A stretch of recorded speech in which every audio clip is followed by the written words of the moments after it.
This is one of those times where an idea was born out of a constraint. I wanted to have lighting shining down the wall from the ceiling, going all around the perimeter of the ceiling, but the problem with that is the strip lighting doesn't want to bend that way. You can get corner joiners and you can pull it apart and solder it individually, but yeah.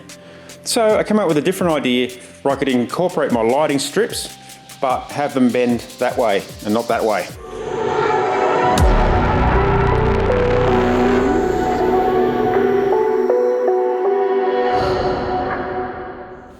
G'day, it's Rowan from Elshot Design.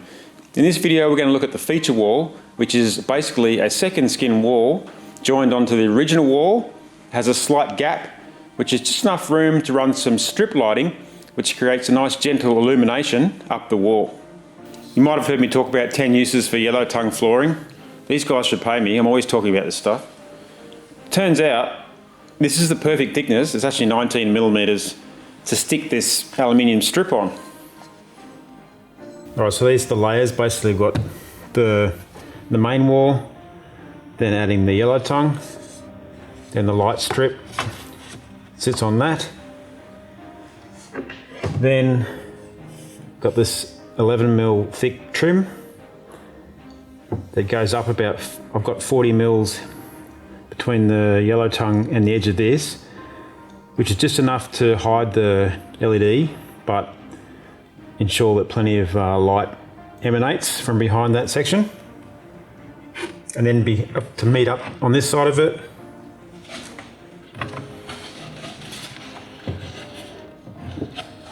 the gyprock, or the drywall. It doesn't look like it here because this is, you're seeing the recessed edge here, but this is 10mm thick and this is 11mm thick, so it's very close. I did paint this first just to seal it. And then when this was joined, I just added a little bit of filler over the gap. And by the time I gave it 3 coats of paint, you can hardly see the join. So I think it came out pretty good. I'd marked the stud positions on the floor, which made it easy to ensure everything supporting the second drywall layer has solid fixing points behind it. You can see here the yellow tongue is basically mimicking the stud pattern, so it was very easy to glue and screw this off. This shot shows the overall shape coming together, including the extra framing around the power points. I decided to incorporate a keyboard feature into the wall, a bit of visual interest for the room and leaning into the music theme since I'll use this room to produce music. I've got a border set around the side here so I know exactly where to put everything when I glue it down, because the glue is the only thing that's going to hold this together. I'm not going to use any screws or nails. And the teal stripes are just in here because that's where the cracks are between the keys. So I want to make sure there's no timber visible when this thing's mounted to the wall. And obviously it's much easier to paint that now than later when this is all glued in. So the next step is to give these keys a bit of paint.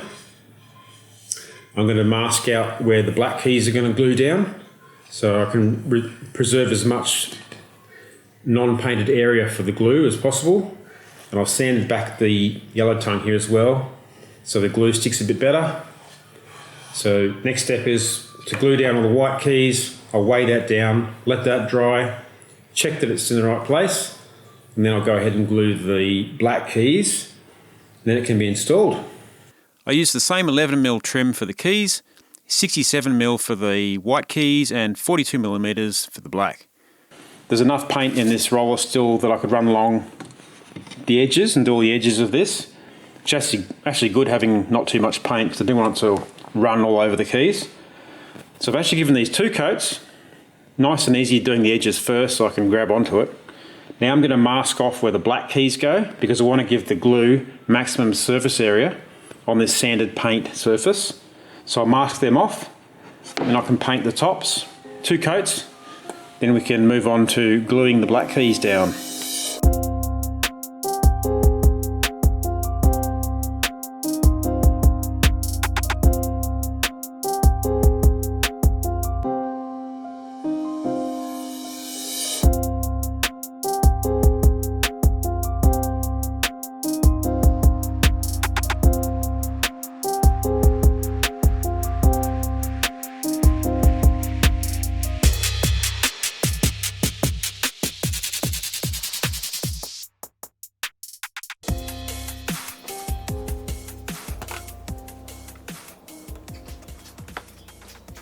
So the best way to install the light strips is in this aluminium channel. It does two things, well, three things really. For one thing, it gives you a nice flat surface to stick it onto so it doesn't come off over time. This diffusion strip slots in, and that way if it does come unstuck, particularly if it's on a vertical or upside down, the LED strip can't just fall off the wall. The other thing it does is with this diffusion strip, it basically softens the light.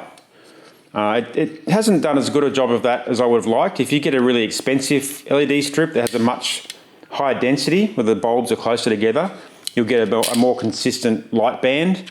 But the cheaper ones tend to be a bit further apart, so you can sort of see the individual bulbs. But this diffusion strip does do a good job of reducing that. The other thing this does is reduces some heat, because with light you get heat, and you want to reduce that, and that extends the life of the LEDs. So that aluminium is basically acting as a heat sink to reduce that heat. But obviously with this stuff you can't bend it around corners, so you do have to join it if you want to sort of have different lines and angles. It's quite easy to cut though. I just use an angle grinder and then just give it a light sand to sand off the rough edges. Well, the second skin wall is just about ready to paint now. It sticks out from the wall about 40 mils. This edge here had the recessed edge of the plasterboard, so I had to run a straight edge up against the side of it with some painter's tape, and then I filled the recessed slot with base coat and feathered it out with some top coat. It's all sanded now, ready to prime. Once it's primed, I'll add the strips down the sides that the light's going to sit behind.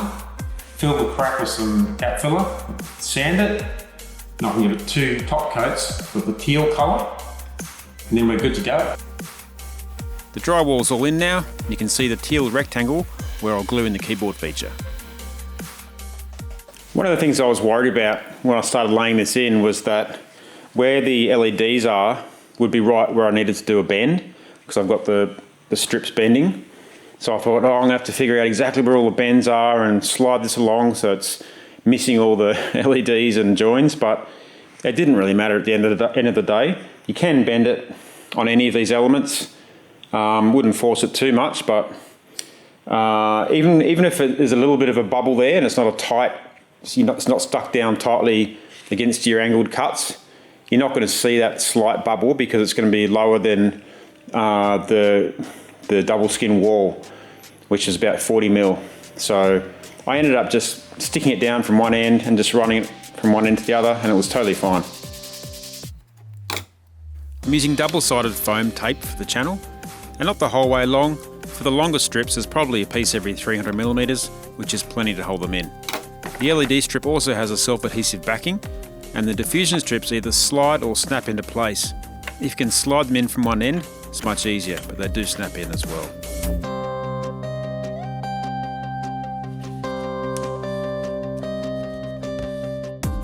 For the sections of 67mm trim, I just use my nail gun and glue them in. There's a hole in the ceiling for the cable which has a small plug. Fortunately, I can hide this above the top of my corner base straps, so it's nice and neat. I used the Philips Hue lighting system to control everything, but I'm going to cover that more in detail in the final episode of the series. Well, thanks for watching, and I hope you got something out of this video. If you've got some ideas on how you would approach this, please share them so others can benefit from your ideas too. Hope to see you on the next video, where I'm going to be talking about how to get ventilation in the sealed room, but also without adding any noise. A real challenge and a good fun build, so I hope to see you there.